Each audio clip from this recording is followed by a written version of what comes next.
বড়খলা প্রথম খণ্ডে মদ খেয়ে মদের বোতল কৃষি জমিতে ফেলে দেয় দুষ্কৃতীরা। প্রতিবাদে সরব বড়খলার সাজ্জাদ আহমেদ বড়ভূইয়া সহ অনেকে।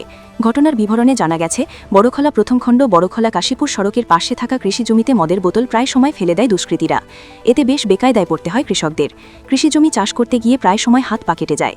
এমতাবস্থায় বড়খলার বাসস্ট্যান্ডে আগে দুটি মদের দোকান ছিল, বর্তমানেও আরও একটি মদের দোকানের লাইসেন্স দেওয়া হলো। তাই এ নিয়ে বড়খলা জিপি সভাপতির ভূমিকা নিয়ে প্রশ্ন তোলেন। তিনি জানান, জিপি সভাপতি বলেছেন তিনি এনওসি দেননি, তাই তারা আরটিআই করে তথ্য জানবেন বলে জানান। তিনি রাতের বেলায় কাশীপুর রোডে ও মদের দোকানের আশপাশ এলাকা পুলিশি টহল ও আবগারি বিভাগকে মদের বিরুদ্ধে বিহিত ব্যবস্থা গ্রহণের দাবি জানান এবং বড়খলা এলাকার স্বেচ্ছাসেবী সংগঠন ও মহিলা সংগঠন মিলে জোরদার প্রতিবাদ করার জোরালো দাবি জানান এবং তিনি এ ব্যাপারে কৃষকদেরকে সঙ্গে নিয়ে তীব্র প্রতিবাদ গড়ে তুলবেন বলে হুঁশিয়ারি দেন বড়খলার বিশিষ্ট সমাজসেবী সাজ্জাদ আহমেদ বড়ভূইয়া। বড়খলা থেকে সুলতান আহমেদ বড়লস্করের প্রতিবেদন। বিষয় আমি জানি, আমাদের বড়খলায় অনেক মহিলা সংগঠন আছে এবং এসএইচজি মহিলারাও আছেন, আরও ক্লাবও রয়েছেন। ওদের কাজ কি? ওরা এই সমস্ত বিষয় দেখেন না। এই বছর কৃষকদের মাথায় হাত, তাই কৃষক নিয়ে আমি আন্দোলন করব এবং আমি জানতে চাইব যে এই এনওসিগুলা কীভাবে ওরা পেলেন। মানে উনি বলেছেন, বর্তমান জিপি সভাপতি বলেছেন উনি কোনো এনওসি দেন নেই এবং ওনার আগে আরও 2টি ওয়ার্কশপ হয়েছে, সেই এনওসিগুলাও কে দিল?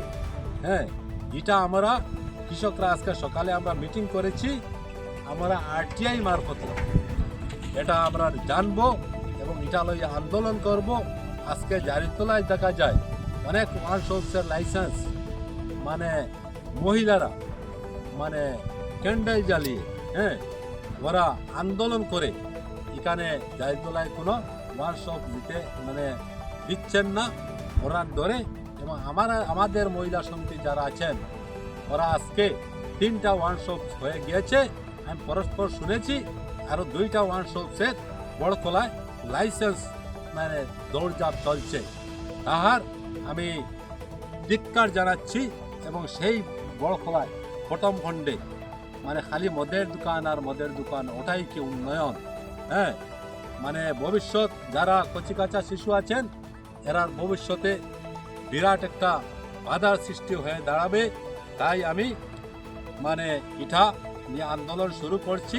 আমার আন্দোলন থামবে না, প্রশাসনের কাছ থেকে জবাব চাইব কি জন্যে ওরা সরকারি অফিস আদালত মসজিদ মন্দির রেখে ওরা কীভাবে লাইসেন্সটা দিলেন, এটাই আমার